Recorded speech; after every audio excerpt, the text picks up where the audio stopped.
Next, from the Union League Club of Chicago, Chris Mooney, the director of the Institute of Government and Public Affairs, analyzes the proposed term limits for Illinois politicians and their potential effects on the functioning of Illinois government. He also explains why he believes term limits in Illinois are inevitable. This runs about 35 minutes. Our next speaker is no stranger to Illinois government and politics. Dr. Chris Mooney is the director of the Institute of Government and Public Affairs at the University of Illinois. We're very pleased. Chris is, as I mentioned with Carl Kurtz, one of the nation's leading experts on the question of term limits around the country, and Chris, of course, has special expertise here in Illinois. So, Dr. Mooney.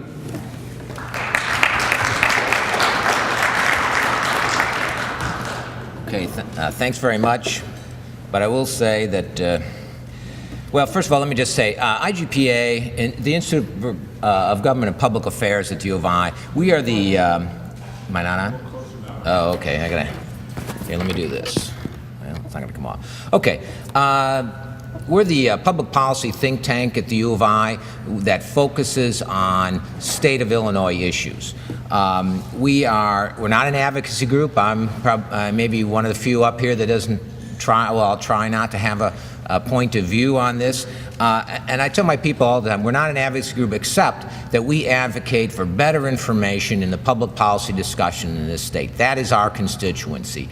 And we bring to bear what economists and sociologists and political scientists know about these issues from the state of Illinois, or from the University of Illinois, on issues impacting the state. And obviously, this is an important one. And I appreciate the Union League Club and the Simon Center and the Better Government Association for offering what I think is really an important opportunity to air some of these issues, especially early on in this campaign, that is, if it gets on the ballot. Okay, well, okay, right. Term limits, as we know, is prescribing a certain number of years or terms for a holder of a given office. And in executive offices in the United States, this is quite common, quite non-controversial. Starts with George Washington, serves a couple of terms. You know, the Cincinnatus model, go back to the plow, or in his case, the distillery. And, you know, it becomes a tradition in this country for over 100 years until FDR rudely violated it during the war, and then it was codified in the 22nd Amendment in 1951. Today, 37 governors in this state are term limited. Most of them are in the presidential model, 2 4-year terms, not all. In Virginia, you only get 1 term. In Utah, you can have 3. But as most of you probably know, Illinois is not one of these 37 states. But legislative term limits is another matter entirely. Long-serving legislators in Congress and the states are a tradition in this country and are embedded in how the legislatures in the U.S. are organized. So things like the norm of seniority privilege, apprenticeship, the learning process, leadership power structure, and these sorts of things are all based on the routine of returning lawmakers term after term, so as they move up the ladder. That's just, you know, sort of non-normative. That's just how it's done. That's how legislatures in the United States tend to work, and as compared to legislatures of other models in other countries. And as Bob, the last speaker, mentioned, you know, this is taken for granted, but it's not necessary, because Henry Clay was indeed elected Speaker of the House on the first day that he served in that chamber. So, you know, even though it's not mandatory, it's certainly the norm, and term limits then on legislative office holders is a major departure from traditional American approach to how we do legislatures. Okay, so you know, why should we care? We're in Illinois. Obviously, a year ago this was an academic exercise, and there would have been 3 people in the room. But now, with the major push to get this on the ballot, people in Illinois care, or should care, about this issue. Back last summer, Bruce Rauner and friends founded the committee for legislative reform and term limits, and we have a little show their website here. It's very nice. or maybe not that nice. There it is. You know, it's got, we're going to stop those career politicians. You scroll down a little bit and you can see what they're getting at here. Yeah, so here's the bad guy. This silver-headed guy, he's the bad guy. And here's the good guy. This grandma next door. She's going door to door, talking some common sense to the voters of Illinois, and that's great. The last time I looked, they raised about $750,000. I'm sure it's greater than that now for this political action committee, and it's been raised through a few large donations from you know, some really rich people, I suppose, given how much money they gave. For example, Sam Zell gives $100 grand last August. Howard Rich, who was mentioned, he's a guy from New York who's a big backer of U.S. term limits, is an interest group, an advocacy group for term limits, and they were the ones that ran the table in the 90s in the other states. They gave $100 grand in August.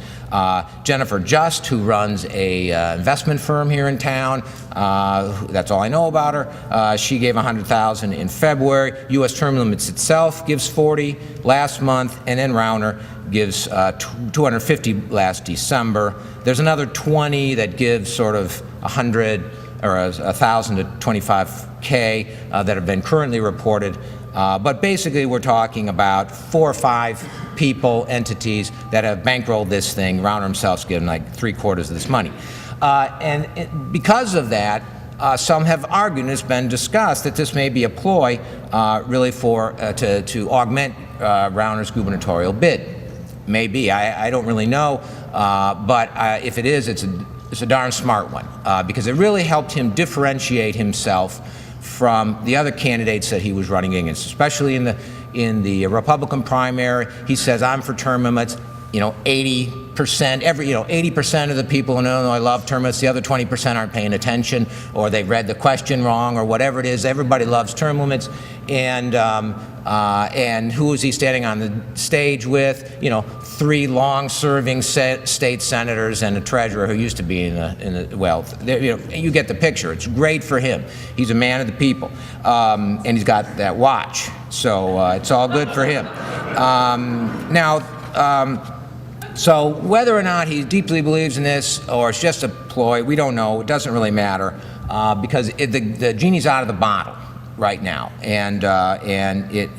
so let's talk about exactly what this proposal is. Article 14, Section 3 of the Illinois Constitution is that section which talks about the initiative and what it takes to do initiative. It's a very narrow provision for an initiative in this state.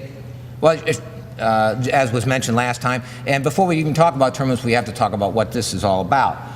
It's only on the legislative article, and this, of course, is the idea from the Constitutional Convention is that the legislature there may be things that are good for the state that the legislature doesn't want to do because it's antithetical to its own interest, so you ought to let the citizens do it, and term limits is probably, you know, point 1 on that agenda.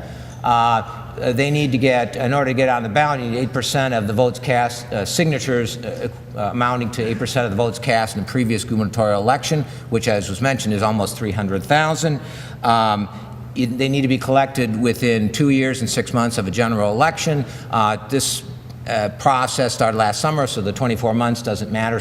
But the reason May 4th is drop dead dates because that's 6 months before the general election.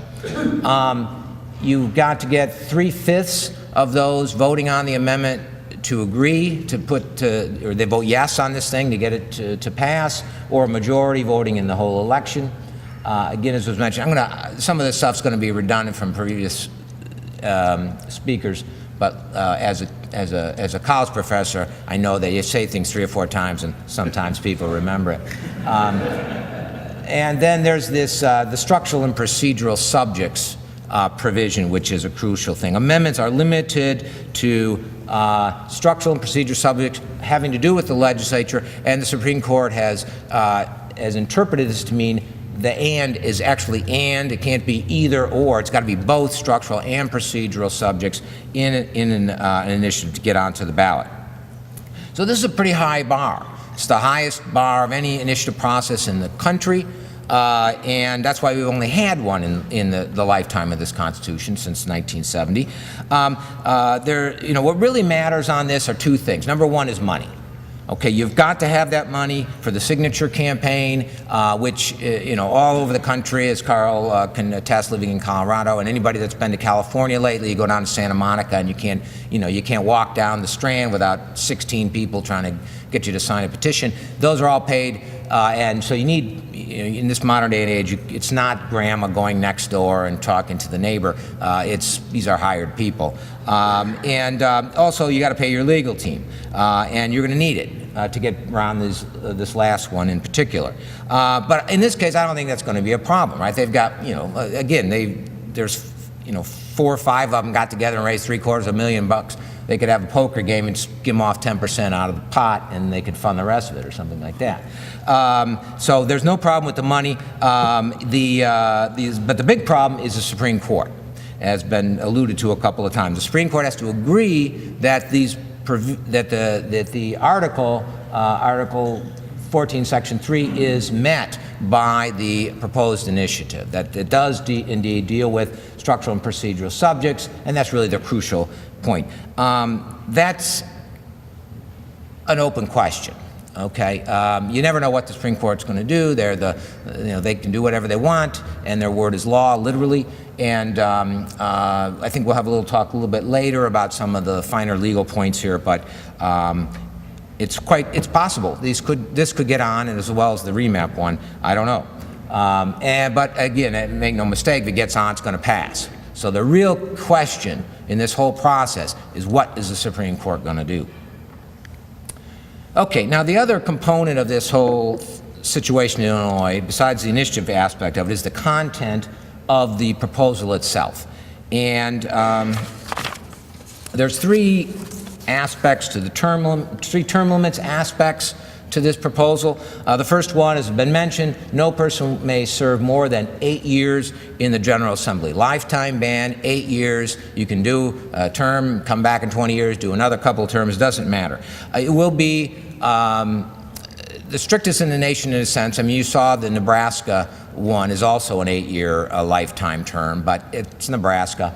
It also is a unicameral legislature, so it's a little different, but it's very strict. The next most strict tend to be, California's got that new 12-year maximum, but Arkansas and Michigan had the 6 in the House and 8 in the Senate that Carl was talking about. So this is going to be a strict one, no doubt about it. Second provision: no person may be elected or appointed Senate representative if upon completion of that term of office that person will have been a member of the General Assembly for more than 8 years. Okay, what's this all about? What this means is that the hoary tradition in the state of appointing people to positions will probably come to an end, I would suspect, or at least largely come to an end. I mean, it's traditional, especially some member is stepping down, somebody gets elected to the seat, and they they resign a day, a week, a month, or 2 months or something before the actual inauguration date, so that the new person can get appointed, and then they can get a little leg up on the seniority ladder, such as that matters. That'll be gone, because under this provision, a day will be as good as a term. You get appointed 1 day early, you're down to 2 more terms, or 3 more terms. That's all you're going to get. So I don't think people are going to give that up, just for a little edge on seniority. The third provision having to do with term limits here is that time served in the General Assembly before the session beginning next January will not count toward the 8-year service limitation. This is a transitional provision. Basically what they're doing here is grandfathering everybody in. Everybody who's in there now, your time starts at 0. It will start at 0 in January. And this is probably good, because if it wouldn't happen, all hell was going to break loose. Because, 3/4 or something of the General Assembly would suddenly have gotten reelected in November, and then they're out before time to get inaugurated in January, and so we have uncounted numbers of special elections. It would just be a huge mess. So this was probably a good idea. Some states did it. Most states, when they adopt term limits, they did grandfather everybody, and not every state, but most. But one thing it also means is that a potential Governor Rauner will never have to deal with a term limited legislature. for Goodrill, because unless he's elected for more than 2 terms, which he vows not to do. But many people get into office vowing to be term limited, and their wisdom increases as they stay in office. Okay, so these are the term limits provisions of this particular initiative. There's also these other 2 that have been alerted to, the sort of non-term limit stuff here. 41 senators, 123 representatives, so now we have 59 senators, so that's going to go down. So Senate districts are going to get larger by 50% or something. House districts, now we've got 118, so they're going to be slightly smaller, nested 3 to 1. And the other provision is the 2/3 vote for overriding a veto. Why are these provisions in there? Okay, there was some discussion about that a minute ago. It could be just to deal with this structural and procedural requirements. Okay, that's possible, as was mentioned by one of the questioners. May not be needed. Who knows? Again, the Supreme Court can do whatever they want, and it may be that the term limits by itself would be fine, but maybe the committee is being better safe than sorry. Which, after going through all the trouble and expense of getting 500,000 signatures, I don't blame them.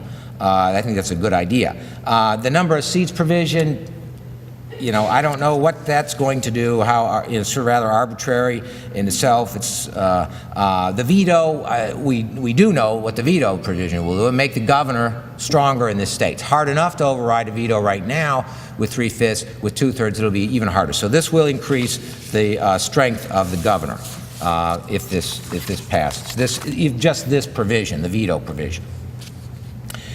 Okay, so let's imagine at this point, what happens if this proposal becomes law in the state? What's going to happen?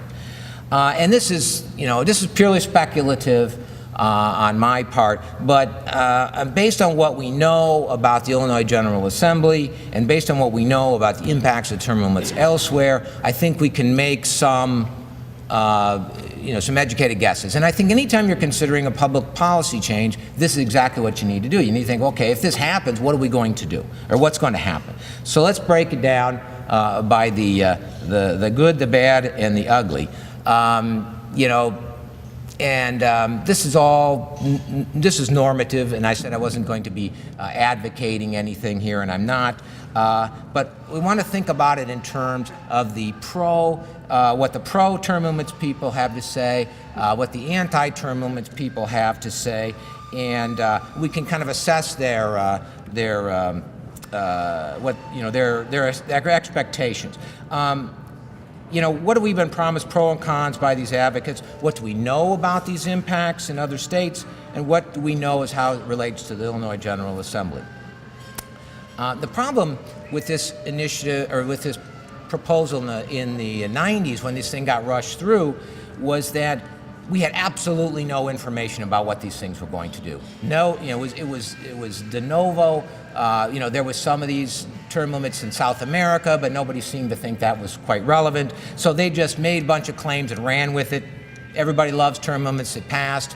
But today, we do know something about what happens with term limits. And we knew a lot more than we did in the 1990s. Thank you very much, Sergio Mendez. And so let's take a look at that. Right, okay, the good. What's the good? What did reformers think would be the result of this term limits? Why did they want it? Why did they think it's a good thing?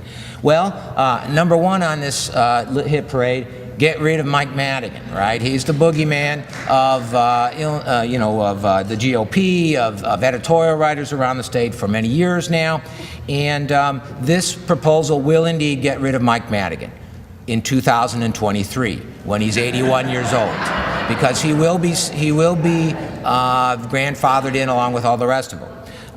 But also notice that Illinois is not unusual to have this sort of poster child for term limits driving it. Ohio, Maine, California, you may have heard of Willie Brown. These were guys that really were the bugaboo of good government people, especially of the opposite party, and they were not all, both parties are represented there. Long-serving leaders that were sort of what people thought was wrong with that state's government, and they pushed it through on that sound. So Mike Madigan is not the only one of his kind. More generically, the reformers advocated that we're going to stop the rise of these strong legislative leaders in the future, and this is true. The Speaker and the President will have at most 6 years of experience when they ascend the Diaz. This means that they're going to have less chance to accumulate power, as has been mentioned. They're going to have less chance to grant favors and whatnot. I mean, leaders consolidate power as time goes on, and so they won't have as much time, so they won't be as powerful. They will also be lame ducks virtually immediately as upon becoming leaders, so they will be weaker.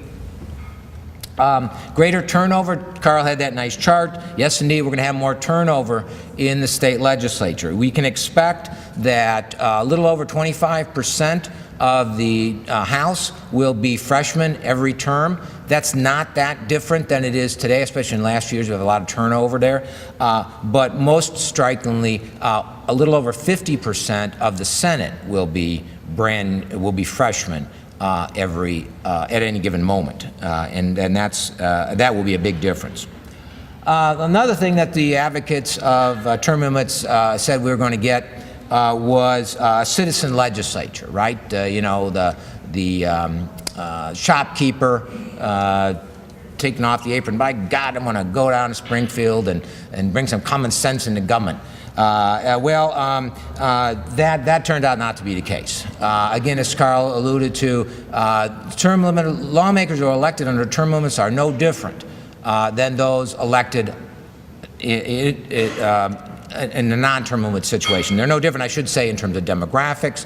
They're no different in terms of political ambition. They're no different in terms of political experience. They're no different in where they go, what other offices they go to afterwards. They're no different in the kind of employment profile. You know, we have more or less lawyers, more or less farmers, none of that stuff. So they're basically the same. There's some slight differences in terms of how peripatetic they are, but that's just by nature of they have to get out when time comes. Okay, so the advocates, you know, they make some arguments, and you know, most of them, this is what's going to happen. I mean, they're right. I mean, we're not going to get that citizen legislature, but that's just not going to happen in a state like Illinois. Big state, urban state, lots of problems, big government. I mean, we're not Arkansas, we're not Montana, right? They can't get the job done in a 4-week legislative session, or at least, well, they could try, I guess, but it probably wouldn't happen. All right, so the bad. What did opponents fear from, or what do opponents fear from term limits? Well, the basic point is, as Carl Kurtz mentioned, they worry that the legislature will be weakened. And why is that bad? Well, it would create an imbalance of power in state government. I mean, one of the geniuses, as we know, and again, the Federalist Papers were mentioned. Well, in the Federalist Papers, they discuss that one of the geniuses of the American system is the balance of power between the three branches. Okay, and so opponents of term limits say, look, if you make the term limits make the legislature weaker, then suddenly we're going to have an imbalance, and we could have tyranny, right? We could have, you know, Rod Blagojevich run amok or whatever. So that's their fundamental concern. You know, there's also concern, sort of philosophical concern about not being able to select somebody that you want to vote for. But institutionally, they're concerned about the legislature getting weak. And the evidence shows that that's pretty much true. Term limit strips a legislature of experience and policy knowledge. They know less. You know, not that they know nothing, but they know less, not only about the policy areas and the ins and outs and intricacies of public policy, but also about the process of the legislature. So it's complicated, and you know, they can't get things done, so it's chaotic, as was mentioned. Also weakening the legislature is the organizational structures of the body are weakened. And basically the two main organizational structures that allow legislatures to function as they do, again for good or ill, are party leadership and committees. And for party leaders, as I mentioned, they're weaker for the various reasons that I said. I mean, think about it. And this actually happens in I was talking to a, well, somebody that's working in around the Ohio legislature, and he said they have a 8-year term limits in the House in Ohio, and he said when the new election comes and they get the open seats, and so these brand new freshmen are coming in there, they start jockeying for who's going to be the speaker out of that group 6 years hence, before they even get inaugurated. Sometimes even before the election, because if it's most seats they know, or you know, who's going to win, and so they don't even know who these people are. But they're running for Senate, well, in this case, Speaker of the House, you know, 6 years hence, and so they set up these leadership paths. So they really don't know who these people are, but they do know how well they can raise money. So raising money becomes a very important criterion for selecting your leaders, and of course we know that that's all, even without term limits, that's an important criteria, but it tends to be the only one in a couple of these places. And the basic idea is that you just don't know, they don't know much about the process or the policy, and you still have to make these selections early on. Also, committee chairs are the same situation. They have to run their committees, they don't know the procedures, you know, and they're not familiar with the policy areas as much as they would be if they had a lot of experience, and so you get these more partisan hearings, and this reduces the influence of the committee system on the floor. And the committee system, again, like the legislative leadership, are important in directing this gigantic amorphous body that is a state legislative chamber in order for them to compete with the other two branches of government, or at least hold their own. So anyway, there's no doubt that the legislature will be weaker. Also, another thing that anti-term limits people will argue is that it's going to shift power, and we've seen a little talk of this again. Term limits will shift power to legislative staff, lobbyists, and the executive branch. Now, again, just like with the pro-term limits people, they weren't exactly right on one of these. It turns out that power really does not shift to the staff, does not shift to the lobbyists, at least in our research. Term limits tends to demoralize staff. You get more turnover with staff, less influence for the most part. Lobbyists hate term limits more than anybody else. And I forget who was talking to some lobbyists down in Springfield, but lobbyists I talk to all around the country, they can't stand term limits. Why? Because their business relies on developing relationships with lawmakers and educating them, you know, on the issues and with their perspective, of course. When you've got turnover like this, 50% turnover in the Senate every election, or 25% turnover in the House every election, and you know that one of those freshmen coming in is going to be the Speaker of the House in 6 years, and you don't know who it's going to be, you've got to get close and personal with all these freshmen, right? And so it makes their job really hard. I had one lobbyist tell me that term limits is the Lobbyist Full Employment Act, right? Because they got to hire all sorts of lobbyists, which is good for my students. A lot of them are lobbyists, so they'll get more jobs, which I'm all in favor of. So it doesn't help the lobbyists for the most part. It doesn't help the staff, but it does help the executive branch, particularly the governor.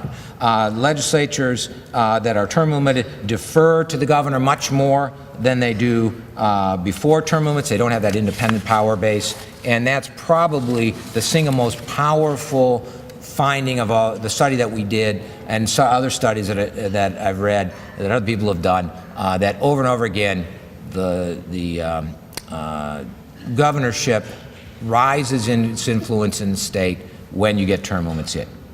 Okay, so again, just a fact, no judgment at this point.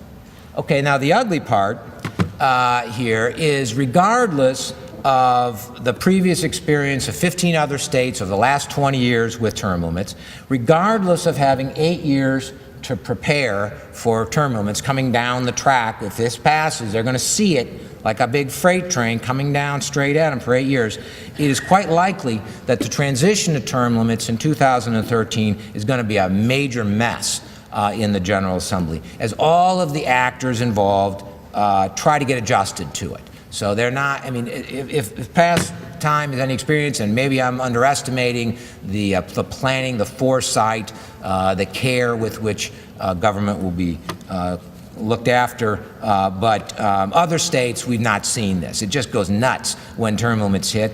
And this is particularly the case in term limits are the strongest in states that, number one, have professionalized legislatures with, with people that are, meeting a long time, they get a living wage, they've got a fair amount of staff, and, which means big states, urban states for the most part, like Illinois, and where term limits are most severe.